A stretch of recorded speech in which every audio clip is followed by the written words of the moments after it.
Hello student, welcome to our channel Hindu official. आज हम भारतीय इतिहास में मौर्यकाल पढ़ेंगे। मौर्यकाल का उदय कब से हुआ? नंद वंश के बाद चला आपका मौर्यकाल। नंद वंश के बाद कौन सा काल आया? मौर्यकाल आया। मौर्यकाल की स्थापना का श्रेय चाणक्य को दिया जाता है। तो चाणक्य का एक और नाम है, उनका नाम क्या है? विष्णुगुप्त। विष्णुगुप्त चाणक्य का नाम है, विष्णुगुप्त है। तो जो कौटिल्य की जो अर्थशास्त्र यानी कि चाणक्य या कौटिल्य या विष्णुगुप्त कुछ भी कहें, इन्होंने किसकी रचना की थी? अर्थशास्त्र की रचना की थी। अर्थशास्त्र की रचना की थी। तो कौटिल्य के जो अर्थशास्त्र की तुलना है वो किससे की जाती है? मैकियावेली के प्रिंस से की जाती है। मैकियावेली ने एक पुस्तक लिखी थी प्रिंस, उससे इसकी तुलना की जाती है। उसके बाद मैं आपको सिर्फ मौर्यकाल में उन टर्म्स के बारे में बताऊंगी जो पेपर की दृष्टि से इंपॉर्टेंट है। उसके बाद आ जाता है अशोक की बात करते हैं। तो अशोक ने जितने भी अपने अभिलेख लिखे उनमें किस भाषा का प्रयोग किया? एक तो प्राक्य, प्राक्त के साथ साथ अर्धमागधी, अर्धमागधी का प्रयोग किया। अर्धमागधी का प्रयोग किया था। उसके बाद आ जाता है जो सबसे प्राचीनतम राजवंश माना जाता है वो मौर्य वंश माना जाता है। चाणक्य या फिर कौटिल्य किसके प्रधानमंत्री थे? ये किसके प्रधानमंत्री थे? चंद्रगुप्त मौर्य के प्रधानमंत्री थे। चंद्रगुप्त मौर्य। चंद्रगुप्त मौर्य ने ही मौर्य वंश की शुरुआत किसने की थी? चंद्रगुप्त मौर्य ने। इन्होंने घनानंद को हराया था। घनानंद को हराने के बाद इन्होंने मौर्य वंश की स्थापना की थी चंद्रगुप्त मौर्य ने।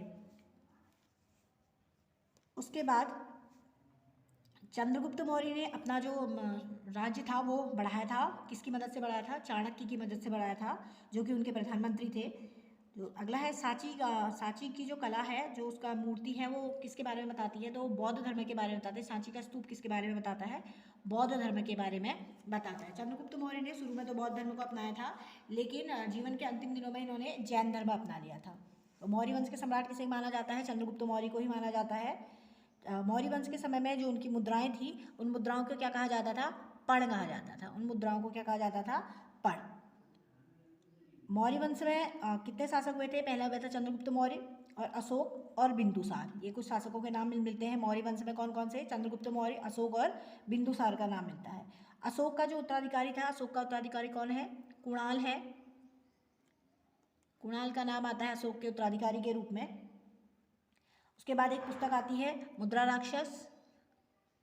मुद्रा राक्षस। तो इस पुस्तक के लेखक कौन है? इस पुस्तक के लेखक है विशाखा दत्त।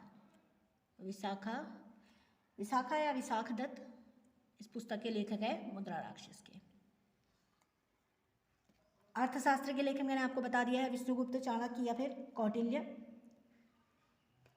और उसके बाद है इसमें जब मौर्यकाल का शासन था, मौर्यकाल के समय जो शिक्षा का सबसे बड़ा केंद्र था, शिक्षा का सबसे बड़ा केंद्र कौन सा विश्वविद्यालय था? वो था तक्षशिला। तक्षशिला ये शिक्षा का सबसे बड़ा केंद्र माना जाता है। और मेगास्थनीज ने कौन सी पुस्तक लिखी थी? मेगास्थनीज से पुस्तक लिखी थी इंडिका। तो अब मैंने 3 पुस्तकों के बारे में आपको बता दिया। एक तो मुद्रा राक्षस, इसके लेखक है आपके विशाखा दत्त। अर्थशास्त्र के लेखक है विष्णुगुप्त और इंडिका के लेखक कौन है? मेगास्थनीज है। उसके बाद है जो इंडिका पुस्तक है, इसमें पाटलिपुत्र का जितना भी शासन है उस सारे के बारे सारा का सारा वर्णन किसमें किया गया है? इंडिका में किया गया है।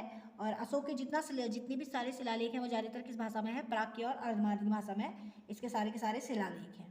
और जो कौटिल्य का जो अर्थशास्त्र है, इसमें किसके बारे में बताया गया है? जो जितनी भी राजनीतिक शक्तियाँ होती है, राजनीति होती है, उस सब के बारे में कौटिल्य की अर्थशास्त्र में बताया गया है। उसके बाद आ जाता है सबसे पहले चंद्रगुप्त मौर्य ने जो अपनी राजधानी बनाई थी वो कहाँ पे बनाई थी? पाटलिपुत्र में बनाई थी। पाटलिपुत्र में बनाई थी। सबसे पहले अपनी राजधानी कहाँ बनाई थी चंद्रगुप्त मौर्य ने? पाटलिपुत्र में बनाई थी। और जो पाटलिपुत्र में जो उनका महल था वो किसका बना हुआ था? लकड़ी का बना हुआ था। लकड़ी का बना हुआ महल था इनका। और उत्तरांचल में भी अशोक का एक शिलालेख है, वो कहाँ पे है? कालसी है। कालसी कहाँ पे है? देहरादून। इनका एक शिलालेख मिलता है कहाँ पे? कालसी में। अशोक का शिलालेख है कालसी, देहरादून में मिलता है। सांची का स्तूप बनाया था अशोक ने। क्या बनाया था? सांची का स्तूप किसने बनवाया था? अशोक ने बनवाया था। जो अशोक के शिलालेख हैं उनको पढ़ने का श्रेय दिया जाता है किन्हें? जेम्स जेम्स प्रिंसेप को अशोक के सारे शिलालेखों को पढ़ने का श्रेय दिया जाता है, जेम्स प्रिंसेप को दिया जाता है। चंद्रगुप्त मौर्य के समय में एक यूनानी राजदूत आया था, उस यूनानी राजदूत का नाम है मेगास्थनीज। मेगास्थनीज ये किसके समय में आया था? चंद्रगुप्त मौर्य के समय में आया था, मेगास्थनीज आया था। और उसके बाद है श्रीनगर की अगर स्थापना की बात करें तो श्रीनगर की स्थापना का श्रेय दिया जाता है अशोक को। माना जाता है कि अशोक ने ही श्रीनगर की स्थापना की थी। कुछ ग्रंथ ऐसे हैं जिनमें जिसमें शुद्धों के लिए एक शब्द यूज़ किया है, वो क्या है? आर्य। किसमें, कौन से ग्रंथ में इस्तेमाल किया गया है? अर्थशास्त्र में। अर्थशास्त्र में। ये छोटी छोटी टर्म्स हैं, ये आपको याद रखने हैं। अगला है मौर्य काल में एग्रोनोमाई कहा जाता था। एग्रोनोमाई किसे कहा जाता था? जो सड़क निर्माण करने के लिए अधिकारी आते थे, उन अधिकारियों को क्या कहा जाता था? एग्रोनोमाई। एग्रोनोमाई कहा जाता था। जो सड़क निर्माण करने के लिए अधिकारी हैं, उन अधिकारियों को क्या कहा जाता है? एग्रोनोमाई कहा जाता था। और जो गुप्तचर होते थे, उनको कहा जाता था गूढ़ पुरुष। गूढ़ पुरुष कहा जाता था। अशोक के बारे में ज़्यादा से ज़्यादा जो जानकारी मिलती है वो उनके शिलालेखों से मिलती है। और अशोक के जो दक्षिण की साइड के जो शिलालेख मिले हैं, उसमें किस लिपि का प्रयोग हुआ है? तो उसमें ब्राह्मी लिपि का प्रयोग हुआ है। ब्राह्मी लिपि का प्रयोग हुआ है। उसके बाद कुछ और टर्म्स हैं इसमें मौर्य काल में। मेगास्थनीज ने ये कहा, जब मेगास्थनीज भारत आए तो मेगास्थनीज ने ये कहा कि भारतीयों को सारी कलाएं पता है लेकिन लिखने की कला के बारे में वो परिचित नहीं है। तो ये किसने कहा था? मेगास्थनीज ने कहा था। एक शब्द आता है विष्टि। विष्टि किसे कहा जाता है? विष्टि, ये जो बेगारी दी जाती है या मजदूरी दी जाती है, उसे मौर्य काल में क्या कहा जाता था? विष्टि कहा जाता था। और एक आता है सीता। सीता किसे कहा जाता था? सीता, जो राजकीय भूमि से जो आय मिलती थी, उसे क्या कहा जाता था? सीता कहा जाता था। उसके बाद अशोक ने श्रीलंका किसने बसाई? माना जाता है कि अशोक ने बसाई थी। और अशोक ने श्रीलंका में अपने बौद्ध धर्म के प्रसार के लिए एक महेंद्र और संघमित्रा को भेजा था। महेंद्र और संघमित्रा को कहाँ भेजा था? श्रीलंका भेजा था बौद्ध धर्म के प्रचार के लिए। महेंद्र और संघमित्रा को। जिस समय अशोक शासन कर रहे थे उस समय मिस्र के राजा कौन थे? तुर्मय थे। तो मिस्र के राजा कौन थे? तुर्मय थे। मौर्य वंश से बस इतना ही इंपॉर्टेंट है, ज़्यादा कुछ है नहीं इसमें।